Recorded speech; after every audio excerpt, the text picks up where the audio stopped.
আসসালামু আলাইকুম আমার চ্যানেলে উইথ সুমনাস ব্লগে সবাইকে স্বাগতম। কেমন আছো সবাইকে? কোথা থেকে আমার ব্লগ দেখছো? অনেকদিন পরে অনেক বড় একটা ব্লগ নিয়ে চলে এলাম। যদিও এটা একটা র্যান্ডম ব্লগ, কবে কোন ক্লিপ নিয়েছি আমার নিজেরই কিন্তু মনে নেই। যাই হোক, আগে বলছি আমি ৮ বছর পরে আমার নানু বাসায় যাচ্ছি, কারণ নানু মারা যাওয়ার পরে আর যাওয়া হয়নি, কারণ তখন এসএসসি এক্সাম ছিল, এইচএসসি এক্সাম ছিল, দেখতে দেখতে এখন ইউনিভার্সিটি পড়ি। যাই হোক, আমার নানু বাসা হচ্ছে ফরিদপুরে, যার জন্য আমরা লঞ্চ বা ফেরি পারাপার হয়েই যাই। নদীর এই দৃশ্যগুলো দেখতে বেশ ভালোই লাগে, তাই না? আমি কিন্তু ব্লগ করি শুধু ইউটিউবের জন্য না, আমার নিজের জন্য। তো আমার নানু বাসায় যাওয়ার সময় সবথেকে মজার জিনিস হচ্ছে এই ঝুরি ভাজা। এই ঝুরি ভাজাটা সব জায়গায় পাওয়া যায় না। আমার একমাত্র এটা ওদের ওইখানেই তৈরি করে, রাজবাড়িতে।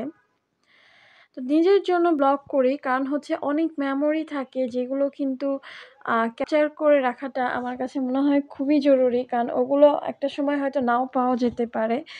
আমরা দেখতে দেখতে নানু বাসায় চলে এসেছি, আর আমরা বিকেলের দিকে যেহেতু রওনা দিয়েছিলাম, প্রায় সন্ধ্যা হয়ে গিয়েছিল। এটা তার পরের দিনের ছিল, আমরা একটু হাঁটতে বের হয়েছিলাম। যাওয়ার পরে তিনি আমাদের একটা র্যান্ডমলি দাওয়াত ছিল। আমার নানু বাসা কিন্তু অনেক সুন্দর আর সবাই অনেক মিশুকে। আমরা গেলেই এরকম র্যান্ডমলি দাওয়াত পাই। এখানে বিরিয়ানিটা অনেক মজা হয়েছিল, আর ছিল পায়েস। পায়েসটাও অনেক মজা হয়েছিল, যদিও গরম ছিল।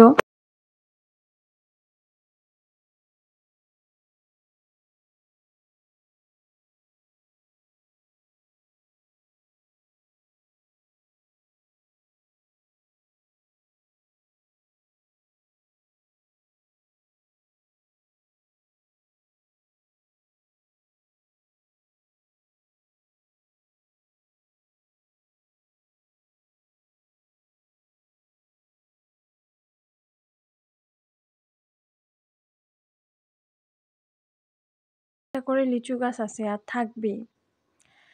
আমি যখন গিয়েছিলাম তখন লিচুগুলো খুবই ছিল। এটা মোটামুটি ১ মাস আগের ভিডিও যেহেতু। দেখো, লিচুগুলো দেখতে কিন্তু অনেক সুন্দর লাগছিল। আমার কাছে কাঁচা লিচু গাছে ধরে থাকলে বেশ ভালোই লাগে।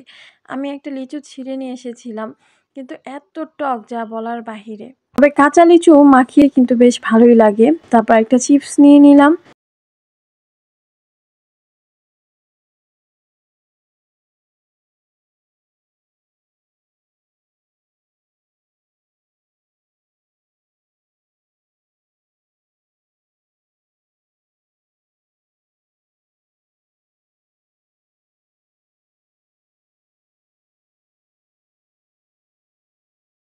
বাড়ি বা খালাবাড়ির কেউই জানে না আমি ব্লগিং করি, যার জন্য ওখানে গিয়ে তেমন একটা ক্যামেরা বের করতে পারিনি, আর বাসায় খুব একটা শ্যুট করিনি।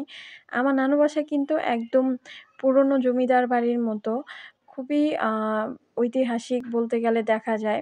তো এরপর যখন যাব ইনশাআল্লাহ তোমাদের সাথে নানু বাসা শেয়ার করব কেমন দেখতে।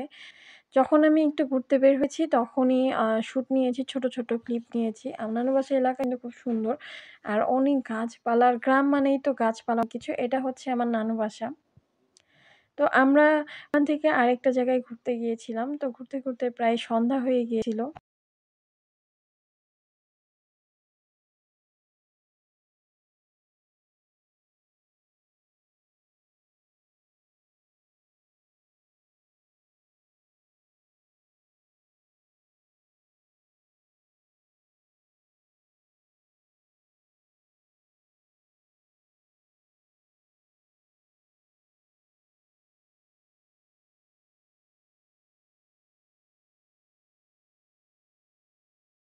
দিনের ভিডিও। আমরা বিকেলবেলা গিয়েছি, আবার বিকেলবেলা এসেছি।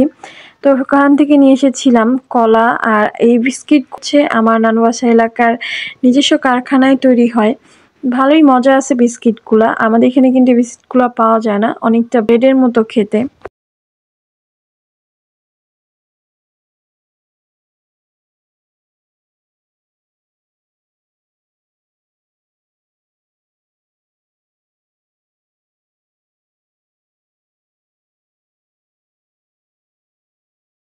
ফ্রেশ হয়ে আমরা দুপুরে লাঞ্চ করে কিছুক্ষণ রেস্ট করে গিয়েছিলাম বাহিরে, কারণ অনেকদিন পর আমার বোনের সাথে দেখা হলো। আমরা প্রায় মোটামুটি ১ সপ্তাহ নানু বাসায় ছিলাম। ওখান থেকে আমরা একটা রেস্টুরেন্টে গিয়েছিলাম। আমার বোন বলেছিল চিকেন চাপ খাবে, কিন্তু বিশ্বাস করো এটাকে চিকেন চাপ কম আমার কাছে গাজরের চাপ বেশি লাগছিল। তবে ওদের নানটা আমার কাছে বেশ ভালোই লাগে। তবে চাপের টেস্টটা না কেমন জানি অদ্ভুত লাগছিল আমার কাছে।